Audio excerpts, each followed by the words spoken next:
How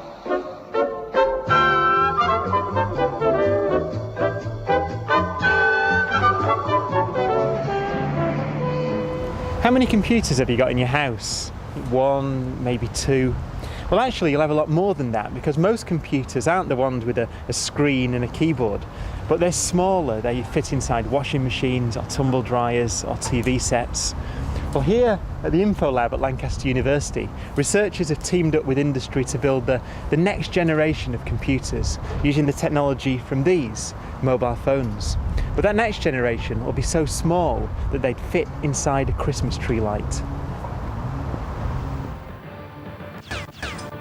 Yes, tonight we go to places where the appliance of science has never been so much fun. Later I'll meet the boffin who spends his day on the phone, but for all the right reasons. But first, chips. Computer chips.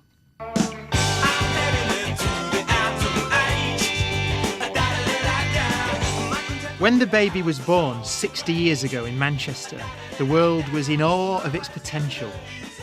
Baby by name, but not by size, the world's first computer was huge compared to the microchips of today. What that's going to do then is basically beacon its address, who it is. Okay. Let's be honest, these two scientists obviously know about computers. Networks of wires back and forth. Because They certainly sound like they know about computers. Together, Professor Alan Dix and Dr. Joe Finney could help revolutionise the world of tiny computers. And these look like a set of tree lights, but they're like no other lights I've seen before, because each unit contains its own computer. Yeah, I'm going to be really geeky and ask you how much memory it's got. Okay, yeah, of course you can. I want to know the On specification. the actual specification, there's around 4K of memory actually on 4K, side of yeah. that. So more than my ZX81. It's more than your ZX81 had. Not quite as much as your ZX Spectrum, but Yeah. really close. See, what we do, we actually can connect all these together in any sort of topology you like. Typically, we connect them all together like a string of sort of Christmas lights, if you like. But we can actually send data over that string as well, so we can individually control each one and off. Okay. Yeah. So once we've done that, we can actually deploy them in any sort of shape, Yeah. any sort of type, and actually using computer vision techniques after they've been deployed, work out where they are anywhere in the world. So what does that mean to us in the future? Well, at the moment, your TV screen comes as a set in a frame. In 20 years' time, these lights could be so small that they could be sprinkled into a tin of conductive paint and sprayed anywhere to create your TV. So you can just kind of paint on the walls these pixels, and with a snap of a finger, change the colour and change the display.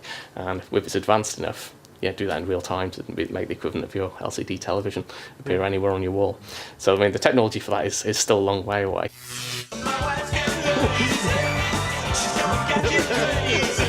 Dr. Paul Colton is the man you want to meet when you buy a new phone. He leads the Mobile Radicals at Lancaster University and is exploring ways of pushing mobile technology to its limits. Both the fun side, like this interactive video game, and the serious side too. So, Paul, apart from being the best fun that I've had today, I mean, it's a great game, but what other uses could you see that this could be put to? Not that you need any. I know. I think as a way of interacting with the phone, the sort of use of motion is interesting in itself. This technology allows the phone to superimpose graphics on the real world. Mike the cameraman is real, but the blobs aren't. We could look for things that are invisible, like a Wi-Fi hotspot, but we could actually do like a Batman flare sticking up in the sky that you look for and say, oh yeah, it's over there. Or things like pollution, where we would want to know what the pollution effect is on the road. We could actually put clouds of noxious gas based on the readings that we get. And people could then visualise what the effects they're having on the environment, which are often invisible to us.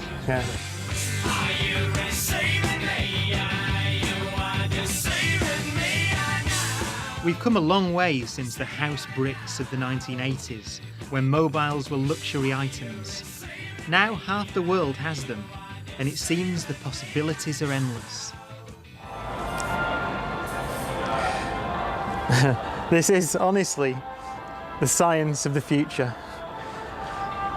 Yeah, Brian Cox, Northwest Tonight, whatever. Go away.